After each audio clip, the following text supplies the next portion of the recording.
শান্তির বাজার থানাকে ঘিরে উঠেছে একের পর এক গুরুতর অভিযোগ। সাংবাদিক হেনস্থা থেকে শুরু করে দুর্ঘটনার ঘটনায় গোপন রফাদফার অভিযোগ, সবকিছুর কেন্দ্রবিন্দুতে এক সাব ইন্সপেক্টর। অভিযোগ ঘিরে এখন তীব্র চাঞ্চল্য দক্ষিণ ত্রিপুরা জুড়ে। অভিযোগ, সেই সময় শান্তির বাজার থানার সাব ইন্সপেক্টর সমীর বিশ্বাস সাংবাদিকদের তথ্য সংগ্রহে বাধা দেন এবং ঘটনাস্থল থেকে চলে যাওয়ার নির্দেশ দেন। অভিযোগকারীদের দাবি, এটি কোনো বিচ্ছিন্ন ঘটনা নয়।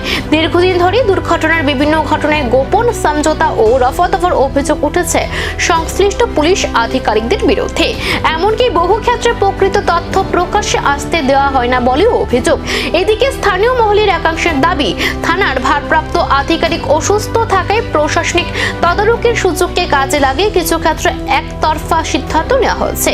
যদিও এই সমস্ত অভিযোগের বিষয়ে পুলিশের পক্ষ থেকে আনুষ্ঠানিকভাবে কোনো প্রতিক্রিয়া পাওয়া যায়নি। ঘটনাকে কেন্দ্র করে সাংবাদিক মহল ও সাধারণ মানুষের মধ্যে ক্ষোভ তৈরি হয়েছে।